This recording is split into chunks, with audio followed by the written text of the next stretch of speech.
Hello guys, কি খবৰ সকলোৱে? আশা কৰোঁ আপোনালোকৰ সকলোৱে ভাল। মোৰো খবৰ খাতি ভালেই। আৰু আজি আপোনালোকৰ মাজলৈ এটা ভিডিঅ' লৈ আহিছোঁ। এই ভিডিঅ'টো মানে ৰেচিপি ভিডিঅ' হয়। গাহৰি মাংস আৰু ঔটেঙা আজি বনাম বুলি ভাবিছোঁ। কেনেকৈ বনাওঁ কি কৰোঁ আপোনালোকক দেখুৱাই আছোঁ।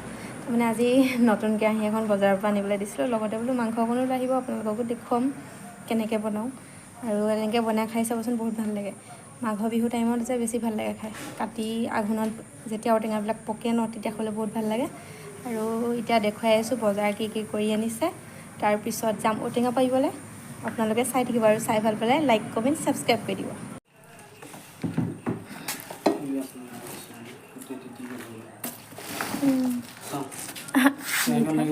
নাই এইটো কেটলি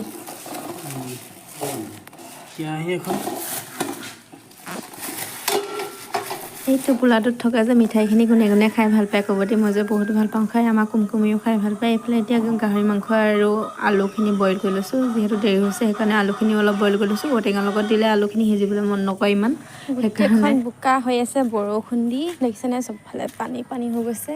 এতিয়া ঔটেঙা পাৰি লওঁ। ইমান ওপৰত আছে এডাল দা, পাৰি লওঁ দেই। কেমেৰামেন নাই যে ধৰি দিবলৈ, সেইকাৰণে এতিয়া এনেকৈ কাটি কাটি বনাব লাগিব আৰু ভিডিঅ'টো। এইফালে পাই ল'লোঁ এতিয়া ঔটেঙা। আৰু এনেকৈ ঔটেঙা মাংস কোনে কোনে গাহৰি মাংসৰ সৈতে খাই পাইছে ক'ব দেই। মই যে প্ৰথম যোৱা বছৰ খাইছিলোঁ, বহুত ভাল লাগিলে খাই। আৰু এইবাৰ সেইটো কাৰণে বনাম এনেকৈ, আপোনালোককো দেখুৱাম চাব। ভালকৈ চাগে হেৰিবিলাক নহ'ব বাৰু, আপোনালোকে ধুনীয়াকৈ নিজৰ নিজৰ ষ্টাইলত বনাই খাব। সেইবুলি অকল মই বনোৱা ডিজাইনত আপোনালোকক দেখুৱাম।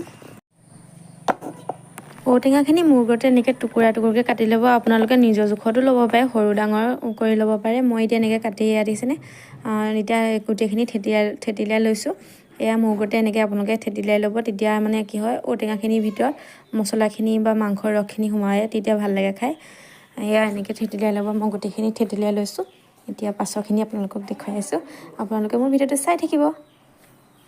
এইফালে এতিয়া মই পিঁয়াজ জলকীয়া ৰেডি কৰি লৈছোঁ। এইফালে পিঁয়াজ জলকীয়া কাটিলে, আদা নহৰু কাটি লৈছোঁ। আদা নহৰু দুটা লৈছোঁ। তেতিয়া নিজৰ জোখৰ আপোনালোকে লৈ ল'ব।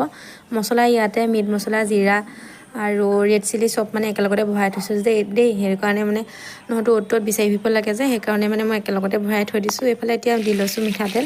তেল দি এতিয়া মই ভাজি বনাবলৈ পিঁয়াজ এনেকৈ দি লওঁ। সেইখিনি আপোনালোকৰ নিজৰ ডিজাইনত দি ল'ব আৰু। এতিয়া মই পিঁয়াজ দি দিছোঁ এনেকৈ।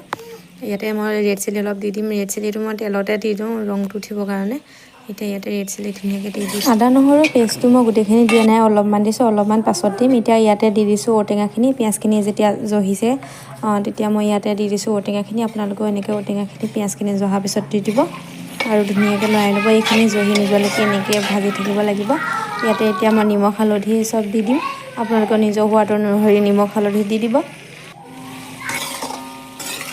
এতিয়া নিমখ হালধি দি হোৱাৰ পিছত ইয়াতে দি দিম এতিয়া মই মছলাখিনি, যিখিনি মই মিক্স কৰি থৈছোঁ। আপোনালোকে দি দিব তেনেকৈ মিট মছলা, জিৰা, ৰেড চিলি এনেকৈ দি দিব। মই ইয়াতে দি দিছোঁ। মাংস আৰু ঔটেঙাখিনি মানে ঔটেঙাখিনি ভালকৈ নিসিজালৈকে আপোনালোকে মাংসখিনি দি নিদিব।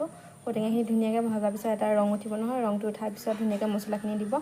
মিট মছলা, জিৰা চব দি দিব একেলগতে। আৰু মানে ময়ো সেইখিনি মছলা সেই তেলতে সেয়া দিয়ে দিছোঁ। আপোনালোকেও সেই তেনেকৈয়ে দিব। তাৰমানে মই কি হ'ল, মছলা মানে গোটেইখিনি একেলগতে বৈয়ামতে ভৰাই থৈছোঁ। নহয়তো ইটো খুলিব লাগে, সিটো বিচাৰি ফুৰিব লাগে যে, সেইকাৰণে মছলা চছলা চব একেলগতে ভৰাই থৈছোঁ। এইখিনি এতিয়া ধুনীয়াকৈ ঔটেঙাখিনি ভালকৈ ভাজি ভালকৈ ৰঙা হোৱালৈকে মানে ভাজি লওঁ এতিয়া। তাৰপিছত বইল কৰা মাংসখিনি ইয়াত দি দিম। আপোনালোকেও এনেকৈ দিব। কিন্তু মোৰ ৰেচিপিটো চাই নাহাঁহিব দেই, মই ভালকৈ নাজানো এইবিলাক বনাবলৈ। সেইবোলো মই যিখিনি জানো মানে আপোনালোকক দেখুৱাইছোঁ। ইয়াত দেখিছেনে ঔটেঙাখিনি ভালকৈ জহিব লাগিব অলপ। মই অলপ থেতিলাই দিয়াটো বেয়াই হ'ল অকণমান। আপোনালোকে ইয়াতকৈ আৰু অলপ থেতেলিয়াই দিব পাৰে ধুনীয়াকৈ। ঔটেঙা যেতিয়া পকিব তেতিয়া যে খাবলৈ বহুত ভাল হয়। ঔটেঙাখিনি যেতিয়া মানে মিঠা মিঠা লাগে, তেতিয়া বহুত ভাল লাগে। এতিয়া ঔটেঙাখিনি কেঁচা হৈ আছে যে অকণমান চাগে টেঙা টেঙা হ'ব। আৰু এইটো জোখত খাই পোৱা নাই যে, সেইবুলো এতিয়া বনাইছোঁ। কি হয় নাজানো, আপোনালোকে চাই থাকিব। এতিয়া মছলাখিনি ধুনীয়াকৈ ঔটেঙাৰ লগত সোমাই গৈছে। ঔটেঙা জহিছে। ইয়াত মাংসখিনি দি দিম।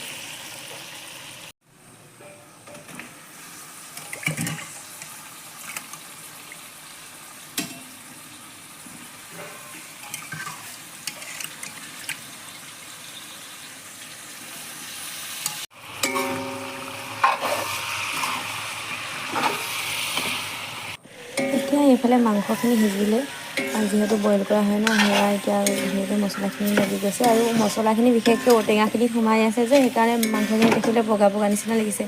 ইয়াতে এতিয়া মই দি দিম আদা নহৰু যিখিনি কেঁচা থৈছিলোঁ আকৌ মানে পাছত দিবলৈ, এতিয়া সেয়াও দি দিছোঁ। এই পানী অকণমান দি থোৱা আছে আৰু ইয়াতে এতিয়া দিছোঁ বইল কৰা আলুখিনি দি এতিয়া ধুনীয়াকৈ মই ভাজি ল'ম। এইখিনি নিসিজালৈকে ভাজি থাকিম আৰু আলুখিনিও ভালকৈ সিজক আৰু আপোনালোকক দেখুৱাইছোঁ, চাই থাকিব। এতিয়া এয়া মাংসখিনি এতিয়া দেখিছেনে, ধুনীয়াকৈ সিজি এয়া গৈছে এতিয়া আৰু ধুনীয়াকৈ ঔটেঙাখিনিও সিজি গৈছে। ধুনীয়াকৈ এয়া গুচি ঔটেঙা গৈছে। ভিতৰতো ৰসখিনি সোমাই দেখিছেনে? গৈছে, মাংসখিনি অলপ জহিছে, আপোনালোকো এনেকৈ বনাই খাই চাব। যিটো তেল মানে ওলাই গৈছে আৰু এয়া আপোনালোকৰ নিজৰ ইয়াতে ডিজাইনত বনাই খাব। অলপমান এইটো মিহিকৈ বেছি পানী শুকান হ'লেহে ভাল লাগে, সেইকাৰণে ঢেৰ এতিয়া নিদিওঁ, মই ইয়াত অকণমান পানী শুকান দিছোঁ। ভাজি বনাম ঢেৰ যিহেতু। পানী দিয়ে নাই, গ্ৰেভি টাইপত বনাইছোঁ। আৰু এইফালে এতিয়া ভাত খাব হৈ গ'ল, 2:30 বাজিলে, দেৰি হৈছে। এতিয়া দি লৈছোঁ ভাতকেইটা। আপোনালোককো অকণ ভিডিঅ' কৰি এনেকৈ দেখুৱাইছোঁ। মই সুদা ভাত হ'লে এনেকৈয়ে ভাল পাওঁ, মানে মাংসৰ লগত বইল দালেই ভাল লাগে। ইয়াৰ লগত বেলেগ ভাগকৈ হ'লে ভাল নালাগে। এতিয়া এখনীয়াকৈ ধুনীয়াকৈ এনেকৈয়ে খাব পাৰি, কিন্তু নেমু অকণ লাগিছিলে, এতিয়া আনিবলৈ নাযাওঁগৈ আৰু এনেকৈয়ে খাম আৰু আজিলৈ বাই, ইমানেই আৰু দেই।